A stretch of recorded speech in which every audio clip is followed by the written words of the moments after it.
तपाईहरुले भर्खरै थाहा पाउनुभयो कि विश्व बैंकको सहुलियत ऋणको सहुलियत ऋणमा यो भवन निर्माण भएको छ। यो ऋण नेपाल सरकारले लिएको ऋण जसबाट यो भवन निर्माण भएको छ र यो ऋण लिनुको लागि हामीले ठुलो अपेक्षा, देशले ठुलो एउटा भरोसा राखेको छ कि यसबाट यहाँका जनताको, गरिब जनताको, सीमान्तकृत समुदायको, किसान साथीभाइ, दाजुभाइ, दिदीबहिनीहरूको जीवन स्तरमा यसले ठुलो सहयोग बढाउनको, उकास्नको लागि, इम्प्रुभ गर्नको लागि यसले ठुलो सहयोग गर्नेछ भन्ने अपेक्षा राखिएको छ। भर्खरै तपाईहरुलाई साथीले भन्नुभयो यो कार्यक्रम जुन यो ग्रामीण उद्योग तथा आर्थिक विकास परियोजना जुन छ त्यो परियोजना देशका 6वटा प्रदेशमा लागू भयो।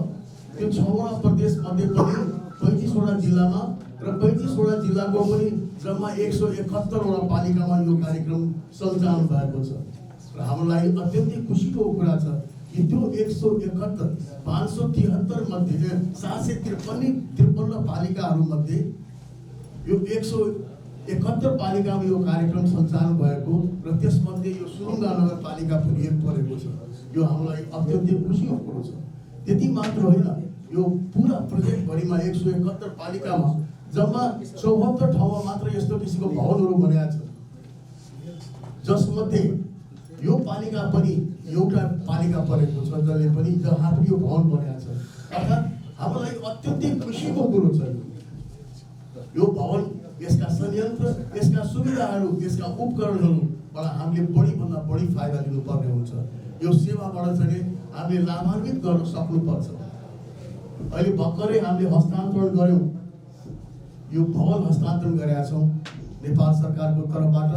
यो भवन चाहिँ यो नगरपालिकालाई, सुरुङ्गा नगरपालिकालाई हस्तान्तरण भएको छ। यो भवन त भयो, तर भवनले साँच्चीकै उपयोगी बनाउने, पूर्णता दिने आधारहरू के छन् र यसमा पनि अब यो 4वटा भित्ताले मात्रै भएन, 2 तल बिल्डिङले मात्रै भएन, अझै के भयो भने तपाईलाई यहाँ पशुहरूको अपरेसन पनि गर्नलाई सजिलो होस्। के गर्दाखेरि तपाईलाई सजिलो हुन्छ भन्दाखेरि डाक्टर साहबको निर्देशन अनुसार हामीलाई डिस्पेन्सरी इक्विपमेन्टको अभाव छ। यहाँनिर ओटी सामान्य अपरेसन गर्नको लागि यूएसजी मेसिन, एक्सरे मेसिन लगायतका अरू पनि कम्पोनेन्टहरूको अभाव छ।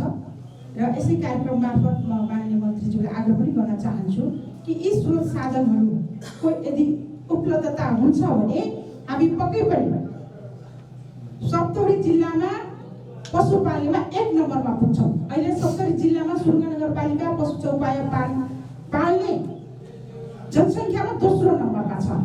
तर यी स्रोत साधनहरू हामीले प्राप्त गर्यौँ भने हामी पशुपालनमा सप्तरी जिल्लामा 1 नम्बरमा पुग्न सक्छौँ। र यस सेवा केन्द्रबाट सुरुङ्गाले मात्रै सेवा लिँदैन, यही पारी खडक छ। खडकका किसान दाजुभाइ दिदीबहिनीहरू पनि यहाँ सेवा लिन आउनुहुन्छ। भर्खर यो अब यहाँबाट सेवा हामीले दिन सुरु गर्छौँ।